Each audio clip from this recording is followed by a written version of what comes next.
Entonces les decía, ¿qué es lo que pasa? Que pues si tengo un área bastante extendida y está absorbiendo, pues obviamente la misma cantidad de aceleración que proviene del sismo, lo que va a pasar es de que yo no puedo pretender que la vibración que se está dando en los niveles inferiores se mantenga en los niveles superiores si yo tengo una reducción abrupta de rigidez. Puede pasar por varios temas, no solo por dimensión geométrica. Puede ser de que de alguna manera nosotros acá teníamos, ¿qué les digo? Se me ocurre, bueno, aquí en los primeros en 4 o 5 niveles teníamos un edificio o niveles para parqueo. Puede ser.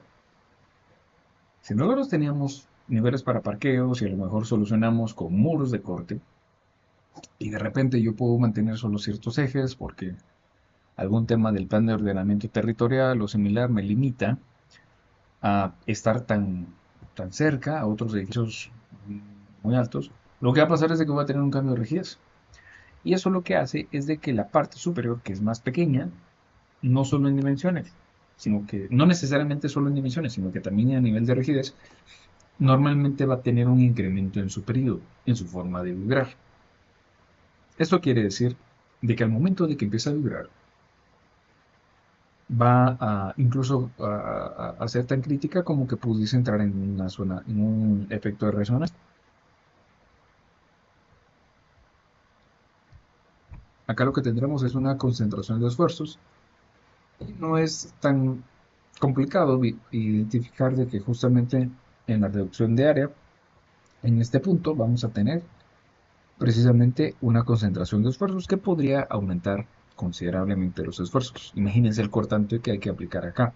Si por ejemplo yo aplicase alguna carga lateral distribuida de izquierda a derecha, estática, la que se concentra en este punto es una cuestión, un esfuerzo cortante bárbaro. Entonces tenemos algunas soluciones. Para empezar, mantener la forma prismática. Es bastante, es tan lógico que parece ilógico. O sea, es algo muy, no, es tan lógico que parece absurdo, ¿no? Podemos también tener una reducción, pero que sea gradual. No hacerla tan concentrada, ¿sí? Es sencillo. Y si en algún caso no tenemos de otra, lo, la reducción a nivel de dimensiones sí o sí se debe de dar. Nosotros lo que podemos hacer es solucionar tratando de obtener un incremento de rigidez de tal manera que el nivel superior respecto al inferior, que es todo este de mayor dimensión, por lo menos el nivel de rigidez mantengan pues un equilibrio, ¿sí? Quiere decir de que mi nivel inmediato, que es más pequeño, tenga casi la misma rigidez que el nivel inferior. Eso es costoso, pero es uno de los posibles remedios que se puede ir dando, precisamente para evitar ese fenómeno del chicoteo o de que tenemos una gran rigidez, nos está desplazando y de repente cuando ya no detecta la onda sísmica tanta rigidez, genera un gran empuje lateral. Bueno, acá hay algunas recomendaciones. Este es un libro mexicano y hace referencia a normas del distrito, en aquel entonces del Distrito Federal, ahora Ciudad de México. Em, a nivel de recomendación a nosotros nos puede servir. De igual manera habrá que revisar cómo está nuestra normativa local. Pero, por ejemplo, habla acerca de un rango, digamos. Media vez la altura sobre la dimensión del ancho no exceda a 4, pues estamos bien. Esto es un criterio bastante robusto en cuanto a las vueltas del edificio se refiere, ¿sí? Bueno, eso les puede ir ayudando. ¿Qué pasa si yo tengo una relación de 8? Ahí seguramente voy a tener que ver mucho el tema de mis periodos de vibración, el descontrol que yo puedo llegar a tener en cuanto va a ese tipo de desplome y demás, y con esto pues claramente habrá que ir ajustando ya el control dinámico de la estructura. Pero digamos que desde de entradita, cuando yo veo que de por sí voy en esa ruta crítica donde yo voy a tener una pues geometría bastante comprometedora, tengo que prestar mucha atención a eso. Bueno, vamos viendo más puntos. Cuando yo empiezo a tener ya edificaciones o estoy construyendo un proyecto o desarrollando un proyecto donde tengo un proyecto igual o más grande que el que voy a hacer, mucha precaución con el tema de las derivas. Precisamente por ello, la mayoría de normativas o de los planes de ordenamiento territorial gobiernan sobre este punto, indicando que uno debe tener cierta distancia, cierto distanciamiento. A ver, ¿qué pasa? Cuando el dueño de una propiedad, de un terreno, pues obviamente adquiere su terreno a la par tendrá un vecino. ¿Y cuántos los separa? Pues los separa una nada. O sea, solo es una línea que en libros, en el catastro o en registro del inmueble, pues aparece. Pero nada obliga a uno o a otro a separarse a cierta distancia, a menos de que sea algún criterio ingenieril como este. El fundamento nace de que obviamente todas mis edificaciones pues van a empezar a vibrar cuando sufran algún desplazamiento lateral de algún sismo. El problema es de que como no todas tienen, o sea, la estructura que tengo de un lado no coincide con la siguiente ni con su vecina, pues obviamente voy a tener rigidez diferentes, alturas diferentes, pesos en los niveles en ese momento del sismo totalmente diferentes. Es muy poco probable que yo tenga, o sea, es tan poco probable que no se espera que pase, que yo tenga dos edificios exactamente iguales que cuando viven exactamente de igual forma. ¿Qué puede pasar? Si por ejemplo este periodo vibra a los 1.5 segundos, ¿sí? Y digamos este que es más alto, vibra hacia, o para completar un ciclo, demorará 3 segundos, por ejemplo, en el primer empuje del sismo, el de 1.5, cuando ya hayan transcurrido los 1.5 segundos, ya completó su ciclo. En cambio, el de 3 apenas va a ir a la mitad. ¿Qué va a pasar? Cuando el edificio pequeño haga una segunda vuelta, es probable que vaya a topar con el edificio grande. ¿Sí? Bueno, eso es lo más desfavorable.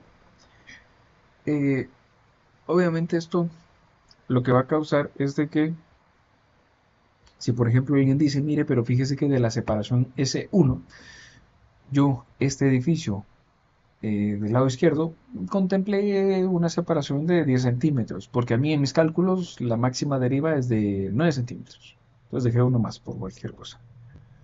Bueno, está bien, 10 centímetros funciona. Pero ¿qué pasa si este edificio mayor, ok, este desplaza 15 centímetros? El problema está en que si ambos desplazan y convergen hacia el mismo punto, es decir, uno de izquierda a derecha y el otro de derecha a, vamos a ver, uno de izquierda a derecha, sí, y el otro de derecha a izquierda, el problema es en que van a topar. Y el grande va a tratar de entrar 5 centímetros en el que tenemos acá del lado izquierdo. Eso genera una colisión. Es un efecto importante que hay que revisar. Entonces, a periodos cortos, los edificios pequeños, pues obviamente causan o completan ciclos de vibración más rápidos, ¿no? Más cortos. Entonces, por lo menos los requisitos de las normas de la Ciudad de México tenían ciertos puntos. Por eso les digo que no lo tomamos aquí como letra muerta o como quien dice está escrito en piedra, porque obviamente tenemos que regirnos en este caso, pues digamos, nuestro reglamento de Managua o similares, ¿no?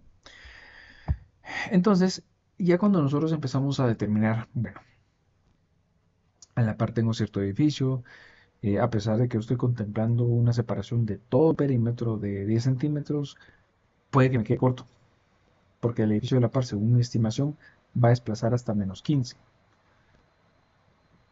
Entonces yo debo de alguna manera garantizar por lo menos 25 centímetros. Obviamente esto viene a ser una exageración, números a grosso modo, pero ¿qué pueden pasar? ¿Sí? Y es que no es fácil decirle a alguien que tiene una propiedad en un casco urbano tan desarrollado como para que tenga muchos edificios, obviamente, decirle, mire, fíjese que voy a hacerle su diseño de edificio, pero a cada lateral tiene que perder 1 metro. O sea, el área es costosa en esos lugares, ¿no? Y decirle al cliente que no va a poder construir ahí es bastante complicado, ¿sí? Porque obviamente quien sea propietario de ese lugar querrá aprovechar el 100%. Eso es un hecho.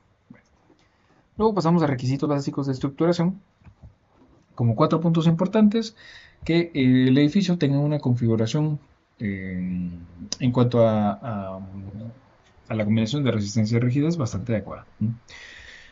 Pero precisamente eso es lo que vamos a ir viendo en los ejemplos prácticos.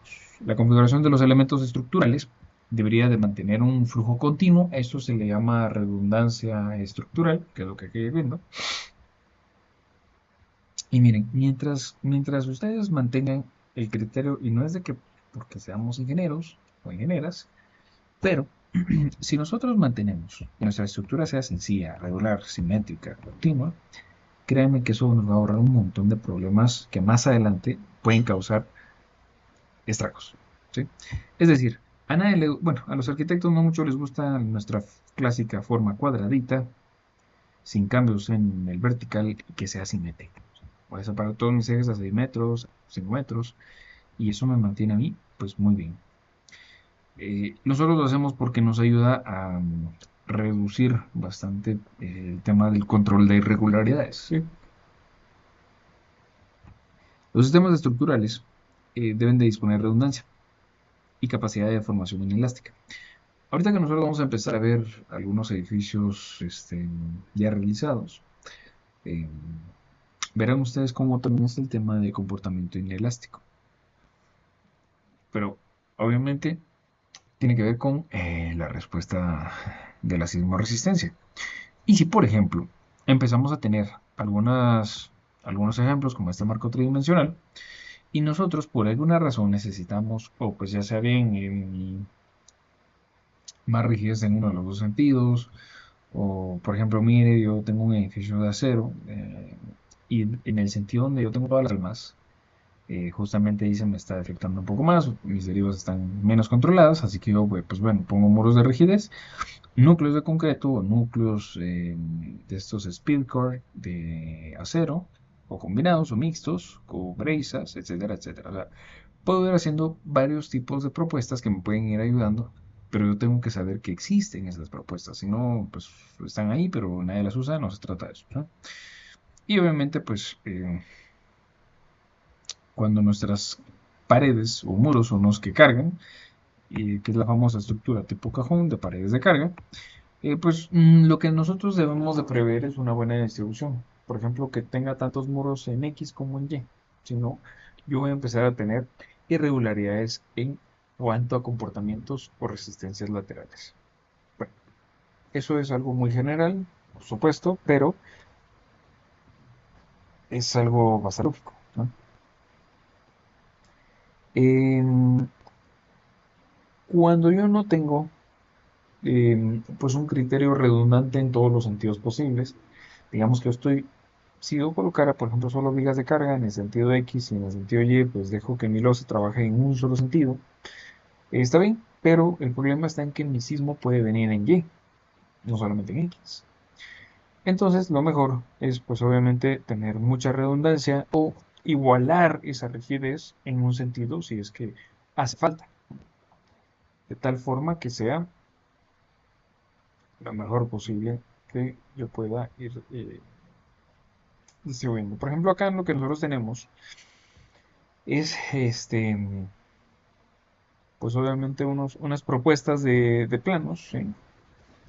De plantas, perdón, de edificios, que lo que tratan de hacer es ir ubicando algunos muros que distribuyen, pues como debe ser, o así como estos, bien, proponen núcleos, ¿sí? O en las esquinas, más refuerzo, que de alguna manera permita mantener una buena estabilidad en cuanto a todos los ejes. Muchas veces pasa que cuando nosotros tenemos un área de parqueos, digamos que algo que se acostumbra a hacer es dejar la entrada de los parqueos donde están los ascensores y las gradas en una esquina.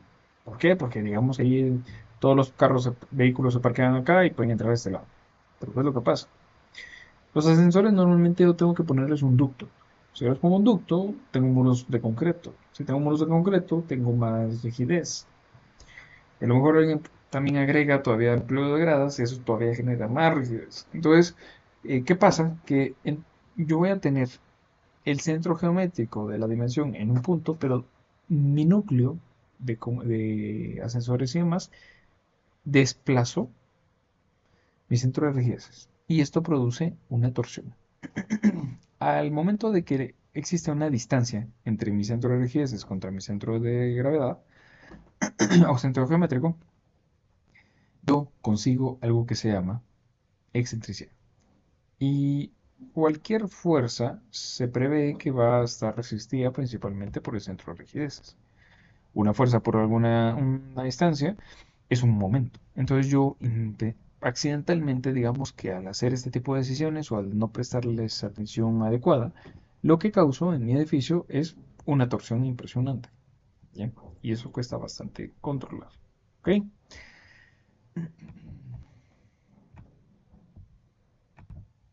Ya solo para ir terminando. Cuando nosotros tenemos pues una variación que depende o está en función precisamente de la arquitectura y demás, recuérdense siempre, por favor, del tema de las irregularidades en elevación. Acá están descritas con ejemplos gráficos, pero mm, también estas pues ya las habíamos platicado un poco, ¿no? Mi sistema sismo resistente yo le debo dar continuar. Si yo voy a reostrar, pero por alguna razón, no, mire, fíjese que aquí sí no le acepto ninguna reostra en el primer nivel. ¿Por qué? Ah, es que es un edificio de parqueos. O ahí tienen que entrar los parqueos. Entonces no puede ponerme una brisa. Ah, no tenga pena, la pongo en el segundo nivel. Ahí, gran error. Ya estoy eh, induciendo un piso que es débil. ¿Sí? Y eso lo que va a causar es un gran problema en cuanto a resistencia. ¿No? Si yo tengo un sistema de arrastre y de repente interrumpo porque arquitectónicamente no pasó, no le gustó, similar, la misma historia. Tengo una combinación bien complicada de marcos resistentes en la parte superior, pero marcos arrostrados en la primera mitad de la altura. ¿No? Eso puede causar mucho problema. Si yo reduzco bruscamente mi sección de columnas, primero, constructivamente eso como cuesta, son el doble de las varillas y demás, pero también puede causar mucha pérdida de rigidez. ¿Sí? Diferencias abismales en cuanto a alturas y también, bueno, cambiar de posición mis sistemas de rigidez pues simplemente no debería de estar pasando. Así como también si por ejemplo yo en planta veo mi edificio y estoy tratando de producir marcos con excentricidad, esta pequeña porción de viga aquí lo que va a hacer es recibir una gran eh, torsión y corte. Bueno, eh, debo de tener bastante regularidad en cuanto a mi propuesta y criterio para distribuir mis elementos. Desde el punto de vista en el cual, por ejemplo, si ustedes se fijan acá, tenemos una ladera. En esta ladera, el problema está en que, ok, si yo estoy tratando de acoplar la primera columna o el primer entrepiso, es de que aquí yo tengo una columna corta y aquí tengo una columna de bastante altura. Eso puede causar también problemas, así como también darle irregularidad a mis entrepisos. Aquí el problema es de que no se estaría cumpliendo un diafragma, sino que el diafragma estaría entrando justamente a una porción débil de la columna que no tiene contra quién igualar. Eso puede ser bastante complicado. ¿Sí? Y es que también si por ejemplo se colocan levantados de muros o esto que es de panel cerrado y se rigidiza y luego pues por no, es que mire, fíjese que aquí tengo los sanitarios, le voy a dejar una entrada o un hueco. Lo que va a pasar es de que voy a tener una columna corta.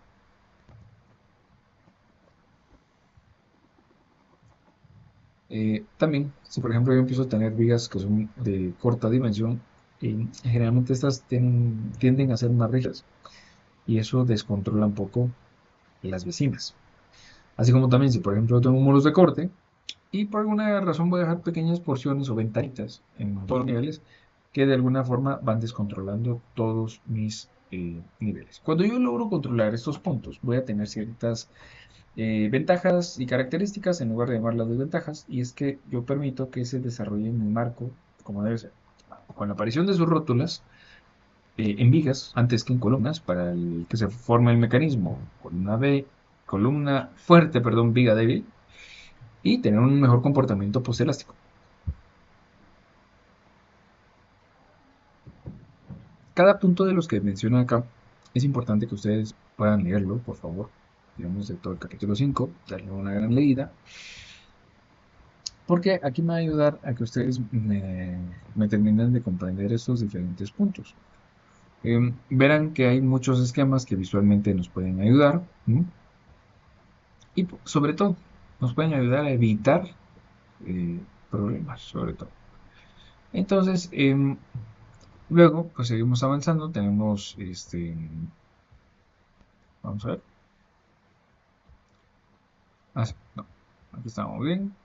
Contravientos, bien, aquí los edificios registrados con contravientos o breizas o arrestres, pues tienen muchas configuraciones, pero mucho va a depender de donde ustedes tengan alguna deficiencia en cuanto a registros, ¿no? Pero especialmente, ustedes recuérdense que no deben de perder que el sismo, de alguna manera, se va a tratar de traducir o superponer a nivel de diafragmas en cuanto a nuestras losas, ¿verdad? Tenemos una fuerza inercial y una masa que trata de oponerse a ello, y mientras mejor logremos controlarla nosotros, pues nuestra estructura va a tener una mejor respuesta. ¿Ok? Bastante sencillo.